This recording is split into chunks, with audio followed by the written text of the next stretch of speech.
how did you fit homeschooling into your time management? Yes. So that is a really good question, because one thing that, especially if you're new to homeschooling, is that people think is that it's the same as public school.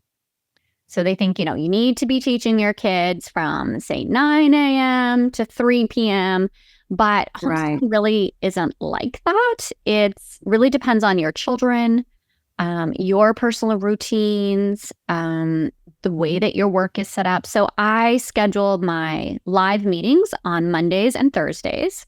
Right. I rarely do them outside those times because the rest of my work can be interrupted.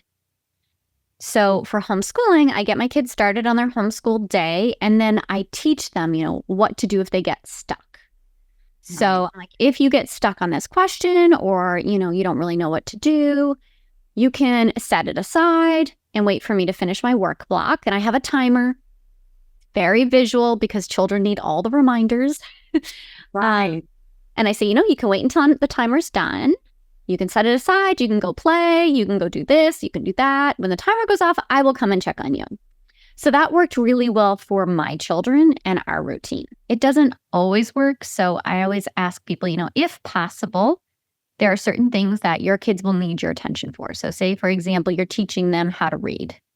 Right. You might want to sit right beside them. That is not the time to be scrolling Facebook or writing emails. Try to set work aside if you can, and choose a time of your day where you can actually focus on your kid for that period or that task. Yeah. And so fitting that in amongst your busy day, because even though your kids are grown now, you still had your coaching business while you were homeschooling, right? Yeah. Yeah. So share with me how you scheduled all of that. That's kind of, to me, daunting, because kids want you at all times. And so how did you handle that? So you've kind of asked a twofold question. So I'll deal with the first one about training your kids. And I think this is really important for anyone who works at home. Yeah. So, it's really about communication and setting expectations. Yeah. And starting really small. So, my children were, 7 and 8 when I started the coaching business. And so, I actually started my online business about 8 years ago. And I started, with blog posts. And, so there wasn't a video element. But at that time, I taught them, about the time blocking and using a timer. And, teaching them that, and I started small, 5 minutes. And I know that sounds like you can't do anything in 5 minutes. Well, no, but you're going to build up. Your children's attention span, 5 minutes is really long, right? Yeah. So I was like, okay, for 5 minutes, and I would give them something to do. I think one of the mistakes that a lot of us try to do is we don't give our kids something to do. And they don't know what they can do. They don't know what they can't do. Right. And so they're coming to us and they're like, Mom. So, having a food basket that they can eat safely without you, really important. Because the second you sit down to get on a video, they're hungry, they're thirsty. Right. So, I'd say, okay, these are the foods that you can have that I knew they wouldn't choke on. That was safe. We also set down rules of like when to interrupt. Right. Obviously, if the house is on fire, if you're bleeding, interrupt me. So, they knew what to do. Yeah. And they had things that they could do.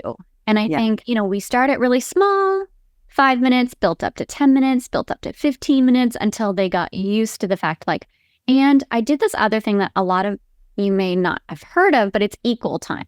So if I worked for 5 minutes, I would give them my attention for at least 5 minutes. So they knew if Mom... I like that. Yeah. So if I worked for 30 minutes, then they had my attention for 30 minutes. Right. Yeah. And it was really important to me to keep that promise. Like if I said, I'm going to work for 30 minutes, if I went over that time, unless it's like something you can't control, but Right. Yeah.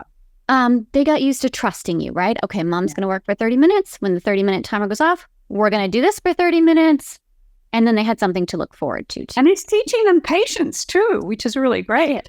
Yes. And time management. They learned, okay, this is what 15 minutes looks like. This is what I can do in 30 minutes, which is a valuable skill for all of us. And what do you use for your timer? I don't have it now, but I had a big clock with bright colors. I just picked it up at like the local store at first. Oh, and I should share, if you're not on camera, or even if you are, one of my clients used a hat or a crown when she was working.